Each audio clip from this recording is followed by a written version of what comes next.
ನಮಸ್ತೆ ಸ್ನೇಹಿತರೆ, ನಿಮ್ಮೆಲ್ಲರ ಹಿತೈಷಿ ಆಧ್ಯಾತ್ಮಿಕ ಚಿಂತಕ ಶಿಕ್ಷಕ ಚಿತ್ತ ಚೇತನ. ಸ್ನೇಹಿತರೆ, ಮೊಟ್ಟ ಮೊದಲನೇ ಬಾರಿಗೆ ವಿಷಯವನ್ನ ತಿಳಿಸೋದಕ್ಕಿಂತ ಮುಂಚೆ ದಯಮಾಡಿ ನಮ್ಮ ಚಾನಲ್ ಅನ್ನ ಸಬ್ಸ್ಕ್ರೈಬ್ ಮಾಡಿ, ಲೈಕ್ ಮಾಡಿ, ಕಾಮೆಂಟ್ ಮಾಡಿ, ನಿಮ್ಮ ಅನಿಸಿಕೆ ಅಭಿಪ್ರಾಯಗಳನ್ನು ಮುಕ್ತವಾಗಿ ಹಂಚಿಕೊಳ್ಳಿ. ನನ್ನ ವಾಟ್ಸಪ್ ನಂಬರ್ಗೂ ಕೂಡ ವಾಯ್ಸ್ ಮೆಸೇಜ್ ಅಥವಾ ಟೆಕ್ಸ್ಟ್ ಮೆಸೇಜ್ ಅನ್ನು ಕಳಿಸಬಹುದು. ಈ ವಿಡಿಯೋ ನಿಮ್ಮ ಎಲ್ಲ ಸ್ನೇಹಿತರಿಗೆ, ಆತ್ಮೀಯರಿಗೆ ತಪ್ಪದೇ ಮರೆಯದೆ ಶೇರ್ ಮಾಡಿ. ಸ್ನೇಹಿತರೆ, ನೀವು ಕೇಳಿರುವಂತಹ ಪ್ರಶ್ನೆ, ಗುರುಗಳೇ, ಸಾಕಷ್ಟು ಜನ ಮನೆಯಲ್ಲಿ ಕೆಲವರು ಗಂಡು ಮಕ್ಕಳು ಬಹಳ ಕಡಿಮೆ, ಹೆಣ್ಣು ಮಕ್ಕಳು ಹೆಚ್ಚು.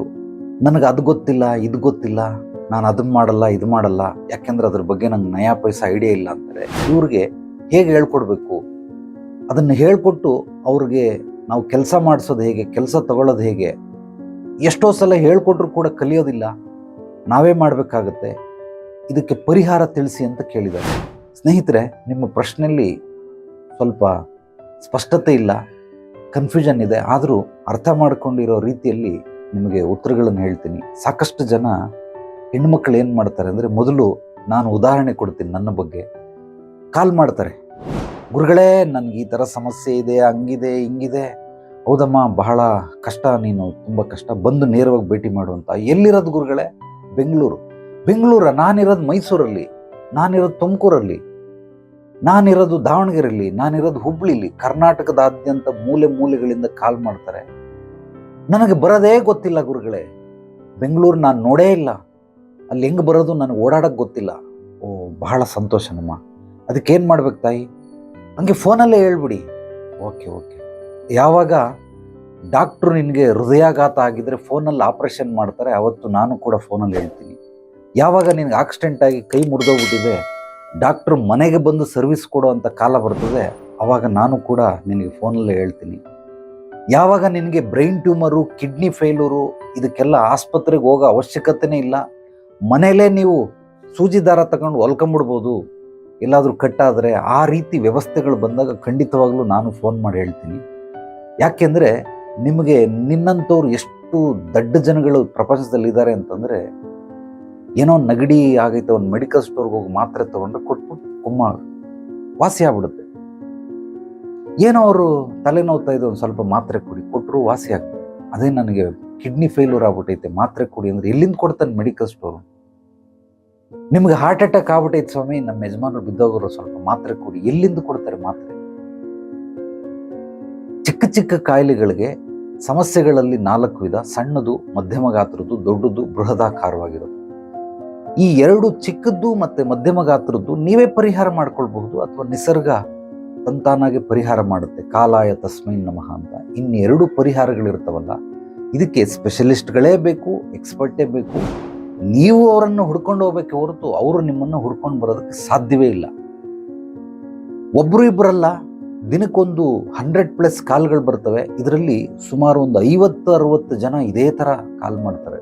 ನಾನು ಬರೋಕ್ಕಾಗೋದಿಲ್ಲ, ನನಗೆ ಬೆಂಗಳೂರಿಗೆ ಗೊತ್ತಿಲ್ಲ, ನೀವು ಹೇಗಾದರೂ ಮಾಡಿ ನನ್ನ ಸಮಸ್ಯೆಗಳನ್ನು ಪರಿಹಾರ ಮಾಡಿಬಿಡಿ, ಖಂಡಿತವಾಗ್ಲೂ ನಾನು ನಿಮಗೆ ಚಿರಋಣಿಯಾಗಿರ್ತೀನಿ ಅಂತ ಸಾಕಷ್ಟು ಜನ. ಮತ್ತೆ ಕೆಲವರು ಇದರಲ್ಲಿ ಇನ್ನೂ ವಿಚಿತ್ರಗಳು ಏನು ಅಂತಂದರೆ, ನಿಮ್ಮ ಸಮಸ್ಯೆಗಳನ್ನು, ನಮ್ಮೆಲ್ಲ ಸಮಸ್ಯೆಗಳನ್ನು ನೀವು ಪರಿಹಾರ ಮಾಡಿದ್ರೆ, ನಾವು ಉದ್ಧಾರ ಆದಮೇಲೆ, ನಮಗೆ ದುಡ್ಡು ಬಂದ ಮೇಲೆ ನಿಮ್ಮನ್ನು ನೇರವಾಗಿ ಬಂದು ಭೇಟಿ ಮಾಡಿ, ನಿಮ್ಮ ಕಾಲಿಗೆ ಪಾದಸ್ಪರ್ಶ ಮಾಡಿ, ನಿಮ್ಮ ಕಾಣಿಕೆ ಏನಿದೆ ಅದನ್ನು ಕೊಟ್ಬಿಡ್ತೀನಿ. ಅಲ್ಲಿವರೆಗೂ ನೀವು ನನ್ನ ಹತ್ರ ಯಾವುದೇ ರೀತಿ ದುಡ್ಡು ಕೇಳಬೇಡಿ. ಸಮಸ್ಯೆಗಳಿಗೆ ಪರಿಹಾರ ಕೊಟ್ಟು ಅವರು ಅದರಲ್ಲಿ ಅಭಿವೃದ್ಧಿ ಸಮೃದ್ಧಿ ಹೊಂದು ಅವ್ರ ಖರ್ಚು ವೆಚ್ಚಗಳೆಲ್ಲ ಕಳೆದು ದುಡ್ಡೇನಾದರೂ ಮಿಕ್ಕಿದರೆ, ಅವ್ರೇನಾದರೂ ಬೆಂಗಳೂರಿಗೆ ಬರುವಂಥ ಪರಿಸ್ಥಿತಿ ಒದಗಿ ಬಂದರೆ, ಆಗ ಬಂದು ನನ್ನನ್ನು ಭೇಟಿ ಮಾಡಿ ನನ್ನ ಗುರುದಕ್ಷಿಣೆಯನ್ನು ನೀಡ್ತಾರಂತೆ. ಎಂಥ ಅದ್ಭುತವಾದ ಆಲೋಚನೆ ಅಂತಂದರೆ, ನಿಜವಾಗ್ಲೂ ಸೆಲ್ಯೂಟ್ ಹೊಡಿಬೇಕು, ಇವ್ರಿಗೆಲ್ಲ ಪಾದ ಮುಟ್ಟಿ ನಮಸ್ಕಾರ ಮಾಡಬೇಕು. ಅಮ್ಮ, ತಾಯಿ, ಅಪ್ಪ, ಅಪ್ಪಂದಿರ, ನಿಮ್ಮ ಪಾದನ ಒಂದು ಫೋಟೋ ಹಾಕ್ಕೊಡ್ರಯ್ಯ, ನನ್ನ ಆಫೀಸಲ್ಲಿ ಎಲ್ಲರ ಪಾದಗಳನ್ನು ಜೆರಾಕ್ಸ್ ಮಾಡಿ ಹಾಕತ್ತೀನಿ. ನಿಮ್ಮಂಥ ಮಹಾತ್ಮರು ಸಿಗದೆ ಹುಟ್ಟದೇ ಅಪರೂಪ. ಅಂಥದ್ರಲ್ಲಿ ಇಂಥ ನನಗೆ ಅದು ಕಿವಿಯಾರ ಕೇಳ್ತಾ ಇದ್ದೀನಿ ಅಂದರೆ ನಾನೇ ಅದೃಷ್ಟವಂತ. ಈ ರೀತಿ ಸಾಕಷ್ಟು ಜನಗಳು ಹುಚ್ಚುಚ್ಚಾಗಿ ಚಿತ್ರವಾಗಿ ಮಾಡ್ತಾರೆ. ಇದರಲ್ಲಿ ಮತ್ತೆ ಕೆಲವರು ಫ್ರೀ ಇಂಟ್ರಡಕ್ಷನರಿ ವೆಬಿನಾರ್, ಉಚಿತ ಪರಿಚಯಾತ್ಮಕ ವೆಬಿನಾರ್ ಅಂತ ಹಾಕಿದರೆ ಅದು ಸುಮಾರು 1-1.5 ಗಂಟೆ ಇರುತ್ತೆ. ಅದರಲ್ಲಿ ಸಾಕಷ್ಟು ಜೀವನ ಸೂತ್ರಗಳನ್ನು ಹೇಳ್ಕೊಡ್ತಾ ಇರ್ತೀನಿ, ವ್ಯಾಪಾರದ ಬ್ರಹ್ಮರಹಸ್ಯದ ಸೂತ್ರಗಳನ್ನು ಹೇಳ್ಕೊಡ್ತಾ ಇರ್ತೀನಿ. ಸೊ ಜೀವನದ ಹಲವಾರು ಆಯಾಮಗಳ ಬಗ್ಗೆ ಅವ್ರಿಗೆ ಜ್ಞಾನವನ್ನು ಹಂಚ್ತಾ ಇರ್ತೀನಿ. ಇದನ್ನ ಫ್ರೀ ಅಂತಂದ್ರೆ ನಾನು ಮಾಡೋ ಎಲ್ಲ ಕ್ಲಾಸನ್ನು ಫ್ರೀ ಅಂತ ಅನ್ಕೊಂಡ್ಬಿಟ್ಟಿರ್ತಾರೆ.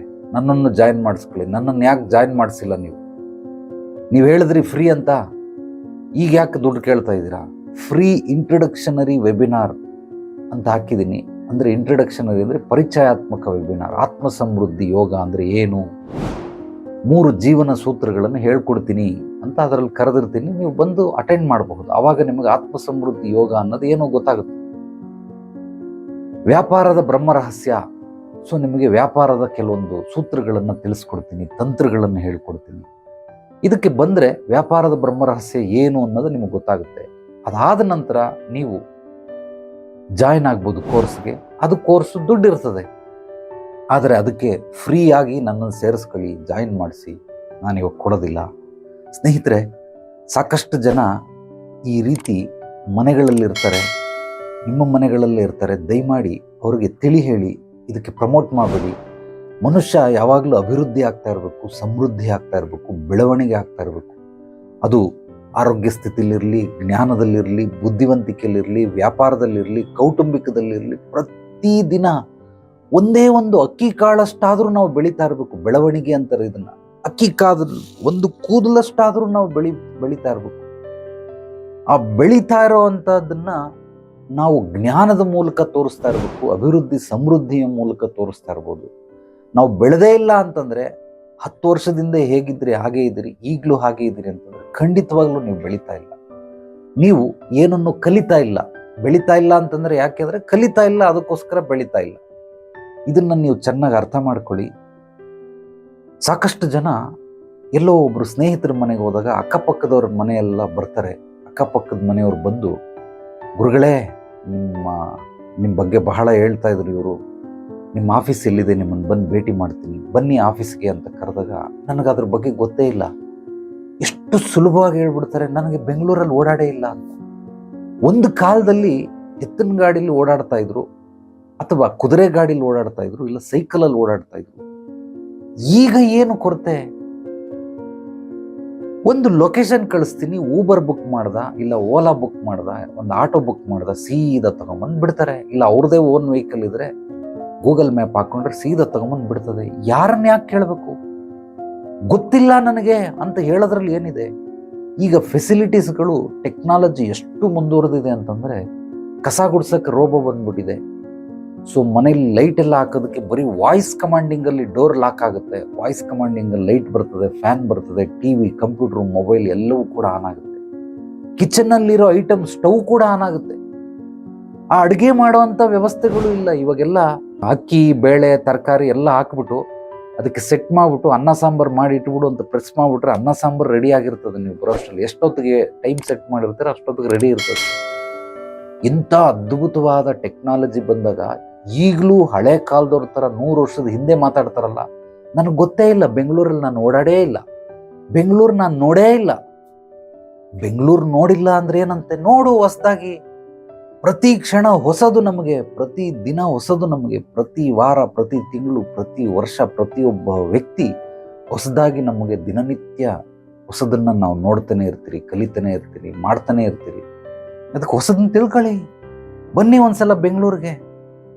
ಎಷ್ಟು ಸುಲಭವಾಗಿ ತಪ್ಪಿಸ್ಕೊಳ್ತಾರೆ ಅಂತಂದರೆ, ದಯಮಾಡಿ ಇಂಥವ್ರಿಗೆ ಪ್ರಮೋಟ್ ಮಾಡಬೇಡಿ. ಇವರು ಎಂಥ ದಡ್ಡರು, ಎಂಥ ಅಜ್ಞಾನಿಗಳು, ಎಂಥ ಮೂರ್ಖರು ಅಂತಂದರೆ ಇದರಲ್ಲಿ 2 ಥರ ಇರ್ತಾರೆ. ಒಂದು ಗೊತ್ತಿಲ್ಲ ನಿಜವಾಗ್ಲೂ, ಆದರೆ ಹೇಳ್ಕೊಟ್ರೆ ಖಂಡಿತವಾಗ್ಲೂ ಮಾಡಿ ತೋರಿಸ್ತಾರೆ. ಮತ್ತೆ ಕೆಲವರು ಇವರೆಲ್ಲ ದಡ್ಡರ ಲಿಸ್ಟ್ಗೆ ಸೇರ್ತಾರೆ. ಚವಿ ಚಂಗಾದರ, ಕರಾಮೇಶ್, ಲೋಮರಾಜನ್ ಥರ ಇರೋವಂಥವ್ರು. ಇವರು ನೀವು ಹೇಳ್ಕೊಟ್ರು ಕೂಡ ಕಲಿಯಲ್ಲ, ಹೇಳ್ಕೊಟ್ರು ಕೂಡ ಅವರು ಏನೂ ಬೇಕಾಗಿಲ್ಲ. ಇವ್ರಿಗೆ ಉದ್ಧಾರ ಆಗೋದು ಬಹಳ ಬಹಳ ಕಷ್ಟ. ಇಂಥವ್ರು ಏನಾದರೂ ನಿಮ್ಮ ಮನೆಗಳಲ್ಲಿದ್ದರೆ ಜೊತೆಲಿರೋರ್ನು ಕೂಡ ಇವರು ಉದ್ಧಾರ ಆಗಕ್ಕೆ ಬಿಡಲ್ಲ. ಯಾಕೆಂದರೆ ನೀರಿಗೆ ಬಿದ್ದು ಮುಳುಗ್ತಾವ್ರೆ, ನನಗೆ ಈಜು ಬರ್ತದೆ, ನಾನು ಹೋಗಿ ಕಾಪಾಡ್ತೀನಿ, ನನ್ನನ್ನು ಹಿಡ್ಕೊಂಡು ಎಳ್ಕೊಂಡು ಹೋಗ್ತಾವ್ರೆ ಒಳಗಡೆ. ಸೊ ನಾನು ಅವರನ್ನು ಹೋಗಿರೋದು ಕಾಪಾಡೋದಕ್ಕೆ, ಭಾರ ಎಲ್ಲ ನನ್ನ ಮೇಲೆ ಇಟ್ಬಿಟ್ಟು ನನ್ನನ್ನು ಎಳ್ಕೊಂಡು ಹೋಗ್ತಾವ್ರೆ. ಅಂದರೆ ಈಜು ಬರೋನು ಕೂಡ ಮುಳುಗ್ತಾವನಿಲ್ಲಿ. ಇಂಥವ್ರನ್ನ ಯಾರು ಕಾಪಾಡ್ತಾರೆ? ನಿಜವಾಗ್ಲೂ ಯಾರು ಇನ್ನೊಂದ್ಸಲ ಅಪ್ಪಿತಪ್ಪಿ ಕೂಡ ಕಾಪಾಡಿ ಅಂದರೆ ಬಿದ್ದು ಸಾಯಿ ಅಂತ ಬಿಟ್ಬಿಡ್ತಾರೆ ಹೊರತು ಖಂಡಿತವಾಗ್ಲೂ ಮಾಡಲ್ಲ. ದಯಮಾಡಿ ಮೊಬೈಲನ್ನು ಇಟ್ಕೊಂಡಿದ್ದೀರಾ ಬರೀ ರೀಲ್ಸ್ ನೋಡೋದಕ್ಕೆ ಅಥವಾ ಯೂಟ್ಯೂಬ್, ಫೇಸ್ಬುಕ್, ಇನ್ಸ್ಟಾಗ್ರಾಮ್ ನೋಡೋದಕ್ಕಲ್ಲ. ಅದರಲ್ಲಿ ಎಷ್ಟೊಂದು ಅನುಕೂಲಗಳಿದೆ. ಕುಂತಿದ್ದ ಜಾಗದಲ್ಲಿ ನೀವು ಲಕ್ಷ ರೂಪಾಯಿ ಸಂಪಾದನೆ ಮಾಡ್ಬೋದು ದಿನಕ್ಕೆ. ಅಷ್ಟೊಂದು ಅನುಕೂಲಗಳಿದೆ. ಆ ಅನುಕೂಲಗಳನ್ನು ಮಾಡೋದಿಲ್ಲ. ನನಗೆ ಎಷ್ಟು ಕೆಟ್ಟ ಕೋಪ ಬರುತ್ತೆ ಅಂತಂದರೆ, ನಾನು ಬೆಂಗಳೂರು ನೋಡೇ ಇಲ್ಲ, ನಂಗೆ ಗೊತ್ತೇ ಇಲ್ಲ ಬೆಂಗಳೂರು ಎಲ್ಲಿಗೆ ಬರಬೇಕು ನನಗೆ ಗೊತ್ತಿಲ್ಲ. ಇವ್ರಿಗಿರೋ ದೊಡ್ಡ ದೊಡ್ಡ ಸಮಸ್ಯೆಗಳನ್ನು ಕೇವಲ ಒಂದೇ ಒಂದು ಫೋನ್ ಕಾಲಲ್ಲಿ, ಅದು 10 ನಿಮಿಷದಲ್ಲಿ ಹೇಳಿ ಕ್ಲಿಯರ್ ಮಾಡಿಬಿಡ್ಬೇಕು. 10 ನಿಮಿಷದಲ್ಲಿ ಅವ್ರದ್ದೆಲ್ಲ ಸಮಸ್ಯೆ ಓಂ ಚೂಮ್ ಭ್ರೀಮ್ ಅಂದಿದ ತಕ್ಷಣ ಎಲ್ಲ ಮಾಯ ಆಗ್ಬಿಡ್ಬೇಕು. ಇಂಥ ಜನಗಳು ಇರೋವರೆಗೂ ಸಮಾಜ ಖಂಡಿತವಾಗಲೂ ಉದ್ಧಾರ ಆಗೋದಕ್ಕೆ ಸಾಧ್ಯವೇ ಇಲ್ಲ. ಇವ್ರಿಗೆ ಯಾವಾಗ ಇವ್ರಿಗೆ ಬುದ್ಧಿ ಬರ್ತದೆ, ಯಾವಾಗ ಇವ್ರಿಗೆ ಜ್ಞಾನ ಬರ್ತದೆ ಅಂತಂದರೆ, ಯಾವಾಗ ತನ್ನ ಬುಡಕ್ಕೆ ಬೆಂಕಿ ಬೀಳುತ್ತಲ್ಲ, ಬೆಂಕಿ ಬೀಳೋವರೆಗೂ ಖಂಡಿತವಾಗ್ಲೂ ಇವ್ರು ಯಾರು ಉದ್ಧಾರ ಆಗೋದಕ್ಕೆ ಸಾಧ್ಯವೇ ಇಲ್ಲ. ಸಡನ್ನಾಗಿ ಒಂದು 30 ವರ್ಷದ ಮಹಿಳೆ, ಅವ್ರ ಮಗಳು ಬಿದ್ದು ಆಕ್ಸಿಡೆಂಟ್ ಆಗ್ಬಿಟ್ಟು ಕೈ ಮುರಿದೋಯ್ತು, ಪಟಕ್ಕಂತ ಲೊಟಕ್ಕಂತ ಮುರಿದೋಯ್ತು. ಈಗ ಹೇಳಲಿ ಆ ಮಾತನ್ನ, ನನಗೆ ಬೆಂಗಳೂರು ಗೊತ್ತೇ ಇಲ್ಲ, ಆಸ್ಪತ್ರೆ ಎಲ್ಲೈತೆ ನಂಗೆ ಗೊತ್ತಿಲ್ಲ. ಆಸ್ಪತ್ರೆ ಗೊತ್ತಿಲ್ಲದೆ ಹೋದ್ರು ಆಟೋದನ್ನು ಕರೆದು ಎಲ್ಲೋ ಒಂದು ಕಡೆ ತಗೊಂಡೋಗಿ ಬಿಡಯ ಅಂತ ಅಂದ್ಬಿಟ್ಟು ಬಿಟ್ಬಿಟ್ಟು ಬರ್ತಾರೆ. ಮಕ್ಕಳಿಗೆ ಬಿಟ್ಬಿಡಿ, ಇವ್ರಿಗೆ ಏನೋ ಆಗೋಯ್ತು, ಆಕ್ಸಿಡೆಂಟ್ ಆಗಿ ಕೈ ಮುರಿದೋಗ್ಬಿಡ್ತು. ಈಗ ಹೇಳಲಿ ಬೆಂಗಳೂರು ಗೊತ್ತಿಲ್ಲ ನನಗೆ, ನಾನು ಎಲ್ಲೋಗ್ಬೇಕು, ಹಾಸ್ಪಿಟ್ಲು ಗೊತ್ತಿಲ್ಲ ನನಗೆ, ಎಲ್ಲಿದೆ ಹಾಸ್ಪಿಟ್ಲು, ಆ ಥರ ಹೇಳಲ್ಲ. ಅದಕ್ಕೋಸ್ಕರ ಯಾವಾಗ ಇವ್ರ ಬುಡಕ್ಕೆ ಬೆಂಕಿ ಬೀಳ್ತದೆ ಆಗ ಮಾತ್ರ ಇವರು ಅರ್ಥ ಮಾಡ್ಕೊಳ್ತಾರೆ ಹೊರತು, ಬುಡಕ್ಕೆ ಬೆಂಕಿ ಬಿದ್ದಿಲ್ಲ ಆದ್ರಿಂದ ಸುಮ್ಮನೆ ಕಾಲ್ ಮಾಡಿಬಿಟ್ಟು ಟೈಮ್ ಪಾಸ್ ಮಾಡ್ತಾರೆ. ಗುರುಗಳೇ, ನನಗೆ ಈ ಥರ ಸಮಸ್ಯೆ ಇದೆ, ಈ ಥರ ಸಮಸ್ಯೆ ಇದೆ, ಈ ಥರ ಸಮಸ್ಯೆ ಇದೆ, ಸರಿ ಬಾಮ್ಮ ಬಂದು ಭೇಟಿ ಮಾಡು. ಇಲ್ಲ ಬರೋಕ್ಕಾಗಲ್ಲ ಗುರುಗಳೇ, ನಾನು ಹಂಗೆ ಕ್ಲಿಯರ್ ಮಾಡಿ. ಸರಿ ಆಯ್ತಮ್ಮ, ಓಕೆ, ಹಂಗೆ ಕ್ಲಿಯರ್ ಮಾಡ್ತೀನಿ. ಯಾವಾಗ ಡಾಕ್ಟ್ರು ಫೋನಲ್ಲಿ ಆಪ್ರೇಷನ್ ಮಾಡೋದು ಕಲ್ತ್ಕೊಳ್ತಾರೋ ಅವತ್ತು ನಾನು ಕೂಡ ಫೋನಲ್ಲೇ ಎಲ್ಲ ಕ್ಲಿಯರ್ ಮಾಡೋದು ಕಲ್ತ್ಕೊಂಡ್ಬಿಡ್ತೀನಿ. ಇನ್ನೊಂದು ಆಪ್ಷನ್ ಕೊಡ್ತೀನಿ, ಪಾಪ ಬರೋಕ್ಕೆ ಸಾಧ್ಯವಿಲ್ಲ, ದೂರ ಇದ್ದಾರೆ, ಒಂದು ವಿಡಿಯೋ ಕಾಲ್ ಮಾಡಿ. ನನಗೆ ವಿಡಿಯೋ ಕಾಲೆಲ್ಲ ಮಾಡೋಕ್ಕೆ ಬರಲ್ಲ, ನಿಂದು ಸ್ಮಾರ್ಟ್ ಫೋನೇ, ಬಟ್ ಅದೆಲ್ಲ ಗೊತ್ತಿಲ್ಲ, ಏನೂ ಇಲ್ಲ, ಒಂದು ಲಿಂಕ್ ಕಳಿಸ್ತೀನಿ, ಅದ್ರ ಮೇಲೆ ಕ್ಲಿಕ್ಕು, ಎದುರುಗಡೆ ಕುಂತು ಮಾತಾಡ್ದಂಗೆ ನೇರವಾಗಿ ಕುಂತು ಮಾತಾಡ್ಬೋದು. ಇಲ್ಲ ವಿಡಿಯೋ ಕಾಲೆಲ್ಲ ನಾನು ಮಾಡಲ್ಲ. ಓಕೆ ಆಯಿತು. ಮತ್ತೆ ಕೆಲವ್ರಿಗೆ ಏನೋ ದೊಡ್ಡ ದೊಡ್ಡ ಕಾಯಿಲೆಗಳಿರ್ತವೆ, ಮನೋಜನ್ಯ ಸಮಸ್ಯೆಗಳು. ಅವ್ರಿಗೆ ನೀರಿಗೆ ಒಂದು ತುಳಸಿ ಎಲೆ, ಬೇವಿನ ಎಲೆ ಹಾಕ್ಕೊಂಡು ನೀರು ಕುಡೀರಿ ಅಂತಂದರೆ, ನಾನು ಹುಡುಕ್ದೆ ಬೇವಿನ ಎಲೆನ, ಸಿಕ್ಕಲೇ ಇಲ್ಲ ನನಗೆ. ಎಷ್ಟೊಂದು ಕಡೆ ಹುಡುಕ್ತೆ, ಬೇವಿನ ಎಲೆ ಸಿಕ್ಕಲಿಲ್ಲ. ಬಾ, ಎಂಥ ಅದ್ಭುತವಾದಂತಹ ನೆಪ ಇದು. ಕಳ್ಳಂಗೊಂದು ಪಿಳ್ಳೆ ನೆವ, ಹಾಗಲಕಾಯಿಗೆ ಬೇವಿನಕಾಯಿ ಸಾಕ್ಷಿ ಅಂತಾರೆ. ಇದೆಂಥ ದೊಡ್ಡ ನೆಪ ಅಂತಂದರೆ, ನಿಜವಾಗ್ಲೂ ಇಂಥವ್ರಿಗೆಲ್ಲ ನೋಬೆಲ್ ಪ್ರಶಸ್ತಿ ಕೊಡಬೇಕು, ಆಸ್ಕರ್ ಅವಾರ್ಡ್ ಕೊಡಬೇಕು. ಬೇವಿನ ಎಲೆ ಸಿಗಲಿಲ್ಲವಂತೆ, ಬೆಂಗಳೂರಲ್ಲಿ ಇಟ್ಕೊಂಡು, ಕರ್ನಾಟಕದಲ್ಲಿ ಇಟ್ಕೊಂಡು, ಇಂಡಿಯಾದಲ್ಲಿ ಇಟ್ಕೊಂಡು, ಎಲ್ಲೋ ದುಬೈಯಲ್ಲಿ ಮರಳುಗಾಡಲ್ಲಿದ್ದರೆ ಬೇವಿನ ಎಲೆ ಸಿಕ್ಕಲಿಲ್ಲ ಅಂದರೆ ಅವಾಗ ಓಕೆ, ಏನೋ ಇರಬಹುದೇನೋ ಪಾಪ ಸಿಗಲ್ಲ ಅಲ್ಲಿ ಅಂತ. ಮೂಲೆಗಳಲ್ಲಿ ನೀವು ವಾಕಿಂಗ್ ಹೋಗೋ ಸ್ಥಳಗಳಲ್ಲಿ ಬೇವಿನ ಎಲೆ ಇರ್ತದೆ. ಬೇವಿನ ಎಲೆ ಇಲ್ಲ, ಹುಡುಕ್ತೆ, ಎಲ್ಲ ಕಡೆ ಹುಡುಕ್ತೆ, ಸಿಕ್ಕಲಿಲ್ಲ. ಪ್ರತಿಯೊಂದು ದೇವಸ್ಥಾನಗಳಲ್ಲಿ ಬೇವಿನ ಒಂದು ಮಾಲೆಯನ್ನು ಮಾಡ್ತಾ ಇರ್ತಾರೆ, ತುಳಸಿ ಮಾಲೆ, ಬೇವಿನ ಮಾಲೆಯನ್ನು. ಬೇವಿನ ಎಲೆ ಸಿಕ್ಕಲಿಲ್ಲ ಅಂತ ನೆಪ ಹೇಳೋರು ಇರ್ತಾರೆ. ನಿಜವಾಗ್ಲೂ ಇವ್ರಿಗೆ ಏನು ಹೇಳ್ತೀರಾ? ನಾನು ಹೇಳ್ತಾ ಇದ್ದೀನಿ, ಖಂಡಿತವಾಗ್ಲೂ ಒಬ್ಬ ಮನುಷ್ಯನಿಗೆ ಹೊಟ್ಟೆ ಹಸಿದಾಗ ಊಟ ಬೇಕು ಅನಿಸುತ್ತೆ. ಆ ಈಗೋ ಇನ್ನೊಬ್ಬರ ಹತ್ರ ಹೋಗಿ ಊಟ ಕೇಳೋದಕ್ಕೆ ಮನಸ್ಸು ಬರಲ್ಲ. ಕೆಲವೊಂದು ಸಲ ಕಾಸಿದ್ರೆ ಹೋಟ್ಲಿಗೆ ಹೋಗಿ ತಿನ್ಬಿಡ್ತೀರಿ, ಕಾಸಿಲ್ಲ ಅನ್ಕೊಳ್ಳಿ, ಯಾರ ಹತ್ರ ಕೇಳೋದು, ಯಾರ ಮನೆಗೆ ಹೋಗೋದು?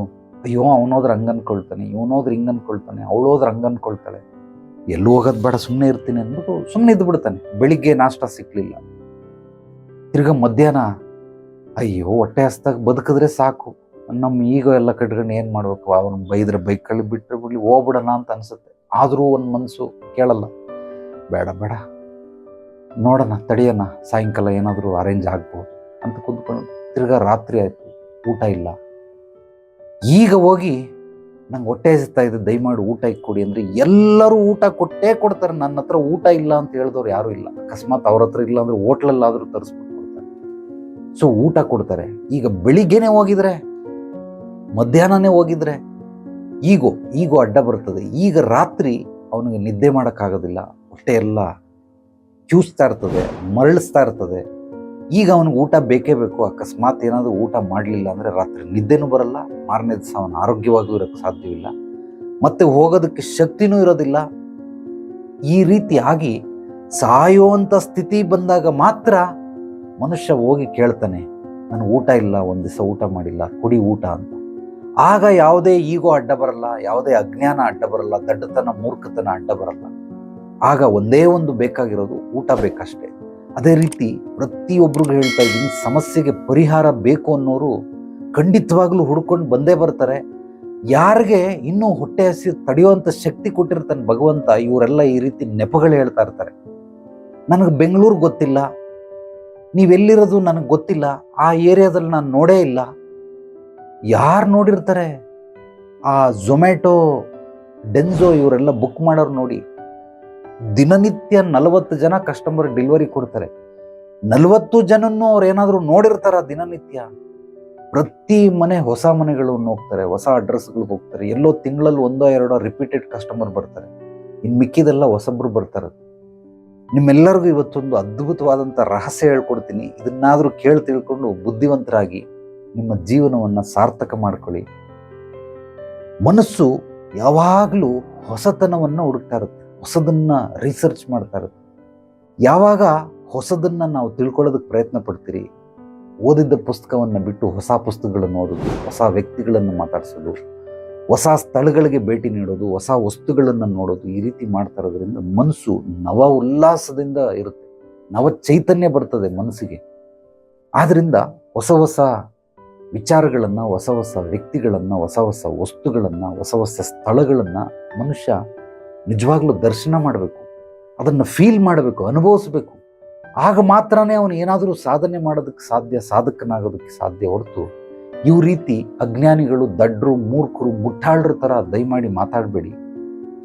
ನಾನು ಮತ್ತೆ ಮತ್ತೆ ಹೇಳ್ತಾ ಇದ್ದೀನಿ, ಯಾರಿಗೆ ಬುಡಕ್ಕೆ ಬೆಂಕಿ ಬೀಳುತ್ತೆ ಅಲ್ಲಿವರೆಗೂ ಅವನು ನೀರು ಹಾಕಲ್ಲ, ಅಲ್ಲಿವರೆಗೂ ಅವನು ಖಂಡಿತವಾಗ್ಲೂ ಪರಿಹಾರನ ಹುಡ್ಕೋಕೆ ಇಲ್ಲ. ಕುತ್ತಿಗೆಗೆ ಬರಬೇಕು, ಅವನು ಇನ್ನೇನು ಸತ್ತೋಗ್ತಾ ಇದ್ದಾನೆ ಅಂತ ಅನ್ನಿಸ್ಬೇಕು. ಅವಾಗ ಬೇಕಾದ್ರೆ ನೀನು ಎಲ್ಲಾದರೂ ಬಾ ಅಂತ ಕಾಡಿಗೆ ಹೋಗಿ, ನಾನು ಏನಾದರೂ ಆಫೀಸ್ ಮಾಡಿ ಕಾಡಿಗೆ ಬಾ ಅಂದರೂ ಬರ್ತಾರೆ. ಬುಡಕ್ಕೆ ಬೆಂಕಿ ಬಿದ್ದವ್ರು ಮಾತ್ರ. ಯಾರ ಬುಡಕ್ಕೆ ಬೆಂಕಿ ಬಿದ್ದಿಲ್ಲ, ಇನ್ನೂ ನಿಮಗೆ ತಡೆಯೋ ಶಕ್ತಿ ಇದೆ, ಏನು ಸಾಯಲ್ಲ ನೀನು ಅಂತಂದರೆ ಅವ್ರಿಗೆಲ್ಲ ಈ ರೀತಿ ಕಳ್ಳು ನೆಪಗಳು, ಕುಂಟು ನೆಪಗಳು ಹೇಳ್ಕೊಂಡಿರ್ತಾರೆ. ಸ್ನೇಹಿತರೆ, ದಯಮಾಡಿ ನಿಮ್ಮ ಮನೆಗಳಲ್ಲೂ ಈ ರೀತಿ ಕಳ್ಳು ನೆಪ, ಕುಂಟು ನೆಪಗಳನ್ನು ಹೇಳೋರಿದ್ರೆ ಪ್ರಮೋಟ್ ಮಾಡಬೇಡಿ. ನೀವೇನಾದರೂ ಪ್ರಮೋಟ್ ಮಾಡಿದ್ರೆ ನೀವು ಅವ್ರನ್ನ ಸಾಕಬೇಕಾಗತ್ತೆ. ಸಾಕೋದು ಅಂತಂದರೆ ಬರೀ ಊಟ ಬಟ್ಟೆ ಸೂರು ಕೊಟ್ಟಲ್ಲ, ನಿಮ್ಮ ಶಕ್ತಿ ಚೈತನ್ಯನೆಲ್ಲ ಅವ್ರಿಗೋಸ್ಕರ ವಿನಿಯೋಗಿಸ್ಬೇಕಾಗುತ್ತೆ. ಬುದ್ಧಿ, ಜ್ಞಾನ, ನಿಮ್ಮ ನೈಪುಣ್ಯತೆ, ಕೌಶಲ್ಯತೆ, ಟ್ಯಾಲೆಂಟ್, ಸ್ಕಿಲ್ ಎಲ್ಲವೂ ಕೂಡ ಅವ್ರಿಗೋಸ್ಕರನೇ ಮೀಸಲಾಗಿಟ್ಬಿಡ್ಬೇಕಾಗುತ್ತೆ. ಇವ್ರನ್ನ ನೋಡ್ಕೊಳ್ಳೋದೇ ನಿಮ್ಮ ಜೀವನದ ದೊಡ್ಡ ಗುರಿ ಆಗ್ಬಿಡುತ್ತೆ. ಇವರು ಸ್ವಂತಿಕೆಯಿಂದ ಬದುಕಲ್ಲ, ನೀವು ಸ್ವಂತಿಕೆಯಿಂದ ಬದುಕ್ತೀರಾ. ನಿಮ್ಮನ್ನು ಕರ್ಕೊಂಬಂದು ಅವ್ರು ಇಲ್ಲಿ ಇಟ್ಕೋತಾರೆ, ನೀನು ಇಲ್ಲೇ ಇರು, ನನ್ನ ಜೊತೆಲಿರು, ಎಲ್ಲೂ ಹೋಗ್ಬೇಡ, ಏನು ಮಾಡಬೇಡ, ಹಿಂಗೆ ಮಾಡು, ನನಗೆ ಅದು ಹೇಳ್ಕೊಡು, ಇದು ಹೇಳ್ಕೊಡು, ಊಟ ಮಾಡೋದು ಹೆಂಗೆ, ತಿಂಡಿ ತಿನ್ನೋದು ಹೆಂಗೆ, ಬಟ್ಟೆ ಹಾಕೊಳ್ಳೋದು ಹೆಂಗೆ, ನಾನು ಇಲ್ಲಿಂದ ಅಲ್ಲೇನೋ ತೊಗೊಂಬರ್ಬೇಕು, ಹೆಂಗೆ ತೊಗೊಂಬರ್ಬೇಕು, ಸಿಂಪಲ್ ಬೇಸಿಕ್ ನಾಲೆಡ್ಜ್. ಆದರೆ ಇದನ್ನು ಮಾಡಲ್ಲ. ಇವನು ಒಂದು ದಿನಕ್ಕೆ 10,000 ದುಡಿಯೋ ಕೆಪಾಸಿಟಿ ಇದೆ, ₹1,00,000 ದುಡಿಯೋ ಕೆಪಾಸಿಟಿ ಇದೆ. ಆದರೆ ಹೆಂಡತಿ ಬಂದ್ಬಿಟ್ಟು ಅಥವಾ ಗಂಡ ಬಂದ್ಬಿಟ್ಟು ಹೆಂಡತಿನ ಹಿಂಗೆ ಎತ್ಕೊಂಡು ಹೋಗ್ಬಿಟ್ಟು ನನಗೆ ಹೇಳ್ಕೊಡು, ನನ್ನ ಒಬ್ಬಳಿಗೆ ಭಯ ಆಗುತ್ತೆ, ನೀನು ಏನೇನು ಮಾಡ್ತೀಯ ಹೇಳು, ಏನೇನು ಮಾಡ್ಬೇಕು ಹೇಳು, ಇದೆಂಗೆ ಮಾಡ್ಬೇಕು ಹೇಳು, ಅದೆಂಗೆ ಮಾಡ್ಬೇಕು ಹೇಳು. ಈಗ ಸಾಮಾನ್ಯವಾಗಿ ಮನೇಲಿ ಮಾಡುವಂಥ ಕೆಲಸಗಳನ್ನೇ ಇಬ್ಬರೂ ಸೇರಿ ಕುಂತ್ಕೊಂಡು ಅವಳಿಗೆ ಹೇಳ್ಕೊಡ್ತಾ ಇದ್ರೆ, ಕೇಳ್ತಾ ಇದ್ರೆ, ಈಗ ಇವನು 10,000 ಯಾವಾಗ ದುಡಿತಾನೆ, ₹1,00,000 ಯಾವಾಗ ದುಡಿತಾನೆ? ಖಂಡಿತವಾಗ್ಲೂ ದುಡಿಯಲ್ಲ. ಆದ್ದರಿಂದ ಈ ಥರ ಡಿಪೆಂಡೆಂಟ್ ಆಗಿರುವಂತಹ ವ್ಯಕ್ತಿಗಳು ಯಾರ್ಯಾರು ಇರ್ತಾರೆ, ಇವ್ರನ್ನ ಸ್ವಲ್ಪ ಇಗ್ನೋರ್ ಮಾಡಿ ಬಿಟ್ಬಿಡಿ. ಖಂಡಿತವಾಗ್ಲೂ ಬೇಕಾದ್ರೆ ಒಂದು ದಿವಸ ರಜಾ ಹಾಕ್ಬಿಟ್ಟು ಹೇಳ್ಕೊಡಿ. 7 ದಿವಸ ವಾರದಲ್ಲಿ 1 ದಿವಸ ರಜಾ ಹಾಕ್ಬಿಡಿ. ಆ ರಜಾ ಹಾಕಿದ ದಿವಸ ಇವ್ರಿಗೆಲ್ಲ ಬುದ್ಧಿ ಹೇಳ್ಕೊಡೋದಕ್ಕೆ ಪ್ರಯತ್ನ ಪಡಿ. ಪ್ರತಿ ಸಲ ಬುದ್ಧಿ ಹೇಳ್ಕೊಡು, ದಿನ ಎಲ್ಲ ರಜಾ ಹಾಕ್ಬಿಟ್ಟು ಬುದ್ಧಿ ಹೇಳ್ಕೊಡು ಅನ್ನೋರ ಹತ್ರ ಖಂಡಿತವಾಗ್ಲೂ ಇರಬೇಡಿ. ನೀವು ಏನನ್ನೂ ಸಾಧನೆ ಮಾಡೋದಕ್ಕಾಗೋದೇ ಇಲ್ಲ. ಸಾಧನೆ ಬಿಟ್ಬಿಡಿ, ಅದು ಬಹಳ ದೂರದ ಮಾತು. ಸಾಮಾನ್ಯ ಬದುಕು ಕೂಡ, ಊಟ ಬಟ್ಟೆ ಸೂರ್ಗೂ ಕೂಡ ದುಡಿಯೋಕ್ಕಾಗಲ್ಲ. ಆದ್ದರಿಂದ ಇಂಥ ಮುಟ್ಟಾಳರು, ಮೂರ್ಖರು, ದಡ್ರು ಇಂಥವ್ರ ಜೊತೆ ದಯಮಾಡಿ ಸಂಪರ್ಕದಲ್ಲಿ ಇರಬೇಡಿ. ಇವರು ಅವ್ರು ಹಾಳಾಗೋದಲ್ದರೆ ಬೇರೆಯವ್ರನ್ನೂ ಕೂಡ ಹಾಳು ಮಾಡ್ತಾರೆ. ಆದ್ದರಿಂದ ಇಂಥವ್ರಿಗೆ 1 ದಿವಸ ರಜಾ ಹಾಕಿ, ಪರವಾಗಿಲ್ಲ, 2 ದಿವಸ ರಜಾ ಹಾಕಿ, 5 ದಿವಸ ನೀವು ಕೆಲಸ ಮಾಡಿ, 2 ದಿವಸ ರಜಾ ಹಾಕಿ ಇವ್ರಿಗೆ ಎಲ್ಲವನ್ನ ಹೇಳ್ಕೊಡ್ತಾ ಇರಿ. ಕಲ್ತ್ಕೊಂಡವ್ರಿಗೆ ಮಾತ್ರ. ಕಲ್ತ್ಕೊಳ್ಳೋದಿಲ್ಲ, ಡಿಪೆಂಡ್ ಆಗಿರ್ತಾನೆ, ನೀನೇ ಮಾಡು, ಹೆಂಗೋ ಬಟ್ಟೆ ಒಗೆಯೋದು ಹೆಂಗೆ ತೋರಿಸು, ಗಂಡ ಹೇಳ್ತಾನೆ, ಹಿಂಗೆ ಮಾಡಿ ಹಿಂಗೆ ಒಗಿಬೇಕು ನೋಡಿ, ಹಿಂಗೆ ಅಂತ. ಹೌದಾ, ಸರಿ ಆಯಿತು. ನೆಕ್ಸ್ಟ್ ನನಗೆ ಹೋದ್ಸಲ ಅರ್ಥ ಆಗಲಿ, ಇನ್ನೊಂದ್ಸಲ ಬಟ್ಟೆ ಒಗೆದು ತೋರಿಸು, ಇನ್ನೊಂದ್ಸಲ ಬಟ್ಟೆ ಒಗಿತಾರೆ. ಪ್ರತಿ ಸಲ ವರ್ಷ ಎಲ್ಲ ಹಂಗೆ ಬಟ್ಟೆ ಒಗಿಸ್ತಾ ಇದ್ರೆ, ಜನ್ಮ ಎಲ್ಲ ಹಂಗೆ ಬಟ್ಟೆ ಒಗಿಸ್ತಾ ಇದ್ರೆ ಅವಳು ಯಾವಾಗ ಕಲಿತಾಳೆ ಅಥವಾ ಅವನು ಯಾವಾಗ ಕಲಿತಾನೆ? ಸೊ ಈ ರೀತಿ ಸಾಕಷ್ಟು ಜನ ಮನೇಲಿ ಇರ್ತಾರೆ. ದಯಮಾಡಿ ಇಂಥವ್ರಿಗೆ ಪ್ರಮೋಟ್ ಮಾಡಿಬಿಡಿ, ನಿಮ್ಮ ಸಮಯ ವ್ಯರ್ಥ ಆಗುತ್ತೆ. ಪ್ರತಿಯೊಬ್ಬ ಮನುಷ್ಯ ನನ್ನ ಪ್ರಕಾರ ಇಂಡಿಪೆಂಡೆಂಟ್. ಅವನು ಆಕಾಶದಲ್ಲಿ ಹಾರಾಡಬೇಕು. ಹೇಗೆ ಹೊಟ್ಟೆ ನಿಮಗೆ ಹಸಿದ್ರೆ ನಾನು ಊಟ ಮಾಡಿದ್ರೆ ನಿಮಗೆ ಹೊಟ್ಟೆ ತುಂಬುತ್ತಾ? ಖಂಡಿತವಾಗ್ಲೂ ತುಂಬಲ್ಲ. ನಾನು ತಿನ್ನಬೇಕು, ನೀವು ತಿನ್ಬೇಕು, ಅವಾಗಲೇ ಹೊಟ್ಟೆ ತುಂಬೋದು. ಅದೇ ಥರ ನನಗೂ ಜ್ಞಾನ ಬೇಕು, ನಿಮಗೂ ಜ್ಞಾನ ಬೇಕು. ನನಗೂ ಬುದ್ಧಿ ಬೇಕು, ನಿನಗೂ ಬುದ್ಧಿ ಬೇಕು. ಒಬ್ರಿಗೆ ಬುದ್ಧಿ ಇರುತ್ತೆ, ಒಬ್ರಿಗೆ ಬುದ್ಧಿ ಇರಲ್ಲ. ಇಲ್ಲದೇ ಇದ್ದವ್ರಿಗೆ ಬುದ್ಧಿ ಕೊಡಿ, ಅವ್ರಿಗೆ ಗೊತ್ತಿಲ್ಲದಿದ್ರೆ ಕಲಿಸ್ಕೊಡಿ, ಗೊತ್ತಿಲ್ಲದಿದ್ರೆ ಹೇಳ್ಕೊಡಿ. ಪ್ರತಿ ಸಲ ಹೇಳ್ಕೊಡಿ ಅಂತ ಹೇಳ್ತಾರಲ್ಲ, ಇವರು ಜೀವನದಲ್ಲಿ ಉದ್ಧಾರ ಆಗಲ್ಲ, ಬೇರೆಯವ್ರನ್ನೂ ಉದ್ಧಾರ ಆಗೋದಕ್ಕೆ ಬಿಡೋದಿಲ್ಲ. ಆದ್ರಿಂದ ದಯಮಾಡಿ ಇಂಥವ್ರನ್ನ ಸಾಧ್ಯವಾದಷ್ಟು ಇಗ್ನೋರ್ ಮಾಡಿ, ಅವ್ರಿಗೆ ವಾರದಲ್ಲಿ 2 ದಿವಸ ರಜಾ ಹಾಕ್ಬಿಡ್ಬೇಕಾದ್ರೆ ಒಂದು 3 ತಿಂಗಳು ಅಥವಾ ಒಂದು 6 ತಿಂಗಳು ಅಥವಾ 1 ವರ್ಷ ಅವ್ರಿಗೆ ಏನೇನು ಬೇಕೆಲ್ಲ ನಿಧಾನವಾಗಿ ಕಲಿಸ್ಕೊಟ್ಬಿಟ್ಟು ಇನ್ನು ಮೇಲಿಂದ ನೀನು ಇದ್ರ ಮೇಲೆ ಯಾರ ಮೇಲೂ ಡಿಪೆಂಡ್ ಆಗಬಾರ್ದು, ನೀನೇ ಹೋಗಬೇಕು ಅಂತ ಹೇಳ್ಕೊಟ್ಬಿಡಿ.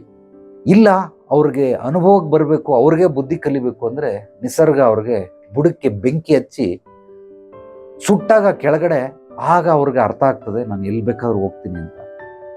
ಸ್ನೇಹಿತರೆ, ಹೆಮ್ಮೆಯಿಂದ ಹೇಳ್ಕೊಳ್ತೀನಿ, ನನ್ನನ್ನು ನೋಡೋಕ್ಕೆ ಕೇವಲ ಕರ್ನಾಟಕದಾದ್ಯಂತ ಅಲ್ಲ, ದೇಶದಾದ್ಯಂತ, ಬರೀ ಭಾರತದಲ್ಲ ಹೊರದೇಶದಿಂದ ಬರ್ತಾರೆ ನೋಡೋದಕ್ಕೆ. ಗುರುಗಳೇ ನೇರವಾಗಿ ಬಂದು ಭೇಟಿ ಮಾಡ್ತೀನಿ ಅಂತ. ಎಲ್ಲೋ ಕೆನಡಾದಲ್ಲಿರೋರು, ಅಮೆರಿಕದಲ್ಲಿರೋರು, ದುಬೈಯಿಂದ ಒಬ್ಬ ಬಂದಿದ್ದಾನೆ ಪುಣ್ಯಾತ್ಮ. ಬಂದು ಇರಯ್ಯ ಇಲ್ಲೇ ಆಫೀಸಲ್ಲಿ ಅಂದರೆ, ಇಲ್ಲ ನಾನು ಹೋಟ್ಲಲ್ಲಿ ಇರ್ತೀನಿ ಅಂದ್ಬಿಟ್ಟು 2 ದಿವಸ ಇದ್ದು 2 ದಿವಸ ಪೂರ್ತಿ ಅಪಾಯಿಂಟ್ಮೆಂಟ್ ತೊಗೊಂಡು ಸಂಪೂರ್ಣವಾಗಿ ಆತನಿಗೆ ಏನೇನು ಬೇಕು ಎಲ್ಲವನ್ನ ದುಬೈಯಿಂದ ಇಲ್ಲಿಗೆ ಬರೋಕ್ಕೆ ಎಷ್ಟು ದುಡ್ಡು ನನಗೆ ಗೊತ್ತಿಲ್ಲ, ಏನೋ 1 ಲಕ್ಷ 1.5 ಲಕ್ಷ ದುಡ್ಡು ಖರ್ಚಾಗಬಹುದು. ನನ್ನನ್ನು ನೋಡೋಕ್ಕೆ ಫೀಸ್, ಕನ್ಸಲ್ಟೇಷನ್ ಫೀಸ್ 2,500. ಬಟ್ 2,500ಕ್ಕೆ 2.5 ಲಕ್ಷ ಖರ್ಚು ಮಾಡ್ಕೊಂಡು ಬಂದವನು. ಸೊ ರಿಯಲ್ ಫ್ಯಾಕ್ಟಲ್ಲಿ ನಿಜವಾಗ್ಲೂ ನೋಡಬೇಕು ನೇರವಾಗಿ ಅಂತಿರೋರು, ಸಮಸ್ಯೆಗೆ ಪರಿಹಾರ ಬೇಕೇ ಬೇಕು ಅನ್ನೋರು, ಅಥವಾ ನಿಮ್ಮ ದರ್ಶನ ಪಡೆದ್ರೆ ಸಾಕು, ನಿಮ್ಮ ಒಂದು ಸ್ಪರ್ಶ ಆಶೀರ್ವಾದ ಸಿಕ್ಕಿದ್ರೆ ಸಾಕು ಅನ್ನೋರು ಖಂಡಿತವಾಗ್ಲೂ ಬಂದೇ ಬರ್ತಾರೆ. ಆದರೆ ಈ ನೆಪಗಳು ಹೇಳ್ತಾರಲ್ಲ, ಇವರು ಜೀವನದಲ್ಲಿ ಸಮಸ್ಯೆಗಳನ್ನು ಬಗೆಹರಿಸ್ಕೊಳ್ಳಲ್ಲ, ಉದ್ಧಾರ ಆಗೋದು ಇಲ್ಲ, ಉದ್ಧಾರ ಆಗೋರನ್ನ ಬಿಡೋದೂ ಇಲ್ಲ. ಆದ್ದರಿಂದ ದಯಮಾಡಿ ಈ ಒಂದು ರೀತಿ ಸ್ವಭಾವದವರು ಯಾರ್ಯಾರು ಇರ್ತಾರೆ, ನೆಪ ಹೇಳುವಂತಹ ಸ್ವಭಾವದವರು, ಕುಂಟು ನೆಪಗಳು ಹೇಳುವಂತಹ ಸ್ವಭಾವದವರು, ಹಾಗಲಕಾಯಿಗೆ ಬೇವಿನಕಾಯಿ ಸಾಕ್ಷಿ ಅಂತಾರೆ, ಆ ರೀತಿ ಕಳ್ಳಂಗೊಂದು ಪಿಳ್ಳೆನೆವ ಅಂತಾರೆ, ಈ ರೀತಿ ಹೇಳೋರ್ನೆಲ್ಲ ಸಾಧ್ಯವಾದಷ್ಟು ಇಗ್ನೋರ್ ಮಾಡಿ. ಇವ್ರಿಗೆ ಬುದ್ಧಿ ಕಲ್ಸೋಕ್ಕಾಗಲ್ಲ, ಇಗ್ನೋರ್ ಮಾಡಿ, ಎಷ್ಟು ಸಾಧ್ಯವಾಗುತ್ತೆ ಅಷ್ಟು ಇಗ್ನೋರ್ ಮಾಡಿ. ಅಕಸ್ಮಾತ್ ನಿಮಗವರು ತುಂಬ ಹತ್ರದಲ್ಲಿದ್ದಾರೆ, ಬೇಕಾದವರು, ನಾನು ಅವಳನ್ನು ಬಿಟ್ಟು ಬದುಕೋಕ್ಕಾಗಲ್ಲ ಅಥವಾ ಅವನನ್ನು ಬಿಟ್ಟು ಬದುಕೋಕ್ಕಾಗಲ್ಲ, ಅವನು ನನ್ನ ಸ್ನೇಹಿತ, ಅವನ್ನ ಹೇಗೆ ನಾನು ಹಂಗೆ ಬಿಟ್ಬಿಡ್ಲಿ ಅಂತ ನಿಮಗೇನಾದ್ರು ಮನಸ್ಸಿದ್ರೆ, ವಾರದಲ್ಲಿ 2 ದಿವಸ ರಜಾ ಹಾಕಿ ಅವ್ರಿಗೆಲ್ಲವನ್ನು ಹೇಳ್ಕೊಡೋಕ್ಕೆ ಪ್ರಯತ್ನ ಪಡಿ. ಬೆಳೆಸಿ, ಸಾಧ್ಯವಾದಷ್ಟು ಬೆಳೆಸಿ. ಅಕಸ್ಮಾತ್ ಅವರು ಬೆಳಿಲಿಲ್ಲ, ಪ್ರತಿಯೊಂದು ಕೆಲಸನೂ ನಿನ್ನ ಮೇಲೆ ಡಿಪೆಂಡ್ ಆಗ್ಬಿಟ್ಟವ್ರೆ ಅಂದರೆ ಅವ್ರನ್ನ ಬಿಟ್ಬಿಡಿ ಅವ್ರ ಪಾಡಿಗೆ. ಯಾವಾಗ ಅವ್ರ ಬುಡಕ್ಕೆ ಬೆಂಕಿ ಬೀಳುತ್ತೋ ಅವಾಗ ಅವರು ಕಲ್ತ್ಕೊಳ್ತಾರೆ. ಕಲ್ತ್ಕೊಳ್ಳೇಬೇಕು, ಬೇರೆ ದಾರಿ ಇಲ್ಲ. ಈಗ ನಾನು ಇಲ್ಲಿದ್ದೀನಿ, ನಾಗರಹೊಳೆ ಕಾಡಲ್ಲಿ ಇಡ್ತೀನಿ ಆಫೀಸ್ನ, ಮುಂದಿನ ವರ್ಷ ಆಚೆ ವರ್ಷ ಅಂತ ಇಟ್ಕೊಳ್ಳಿ. ನಾನು ಅಲ್ಲಿದ್ದೀನಿ ಅಂದರೆ ನನ್ನನ್ನು ನೋಡಲೇಬೇಕು ಅಂದವ್ರು ಖಂಡಿತವಾಗ್ಲೂ ಪರ್ಮಿಷನ್ ತಗೊಂಡು ನಾಗರಹೊಳೆ ಕಾಡು ಒಳಗಡೆ ಬಂದು ನನ್ನನ್ನು ಭೇಟಿ ಮಾಡ್ತಾರೆ. ಬೇಕು ಅನ್ನೋರು ಖಂಡಿತವಾಗ್ಲೂ ಅವ್ರಿಗೆ ನೇರವಾಗಿ ಬಂದು ಭೇಟಿ ಮಾಡಿದಾಗ ಸಿಗುವಂಥ ಒಂದು ಅತ್ಯದ್ಭುತವಾದ ಬೆನಿಫಿಟ್ ಫೋನ್ ಮೂಲಕ ನಿಮಗೆ ಮಾತಾಡಿ ಸಿಗೋದಿಲ್ಲ. ಫೋನಲ್ಲಿ ಜಸ್ಟ್ ನಿಮಗೆ ಇನ್ಫಾರ್ಮೇಷನ್ ಕೊಡ್ಬೋದು, ಹಿಂಗಿದೆ, ಇಂಥ ಕಡೆ ಅಡ್ರೆಸ್ಸು, ಈ ಥರ ಬನ್ನಿ, ಹಂಗೆ ಹಿಂಗೆ ವಿಷಯಗಳನ್ನು ವಿನಿಮಯ ಮಾಡ್ಕೊಳ್ಬೋದು ಅಷ್ಟೇ. ಪರಿಹಾರ ಎಲ್ಲ ಕೊಡೋದಕ್ಕಾಗೋದಿಲ್ಲ. ಒಂದು ಇನ್ನೂ ಹೆಚ್ಚಂದರೆ ಸಮಾಧಾನ ಮಾಡ್ಬೋದು ಅಷ್ಟೇ, ಅದಕ್ಕಿಂತ ಹೆಚ್ಚಾಗಿ ಏನು ಮಾಡೋದಿಲ್ಲ. ಆದ್ದರಿಂದ ದಯಮಾಡಿ ಯಾರಿಗೇನೇ ಸಮಸ್ಯೆಗಳಿದ್ರೆ, ಈ ಸಣ್ಣದು ಮಧ್ಯಮ ಗಾತ್ರದಿದ್ದರೆ ಖಂಡಿತವಾಗಿ ನಾನೇ ಹೇಳ್ತೀನಿ, ಬರಬೇಡಿ, ಫೋನಲ್ಲಿ ಕೇಳಿ, ಫೋನ್ ಕನ್ಸಲ್ಟೇಷನ್ ತಗೊಳ್ಳಿ. ನಾನು ನಿಮಗೆ ಫೋನ್ ಕನ್ಸಲ್ಟೇಷನಲ್ಲಿ ನಿಮ್ಮ ಈ ಸಮಸ್ಯೆಗಳಿಗೆ ಫೋನಲ್ಲಿ ಹೇಳ್ತೀನಿ. ಬಟ್ ದೊಡ್ಡದು ಬೃಹದಾಕಾರವಾಗಿರೋ ಸಮಸ್ಯೆಗಳೇನಿದೆ ಇದನ್ನು ನೇರವಾಗಿ ಬಂದು ಭೇಟಿ ಮಾಡಿ.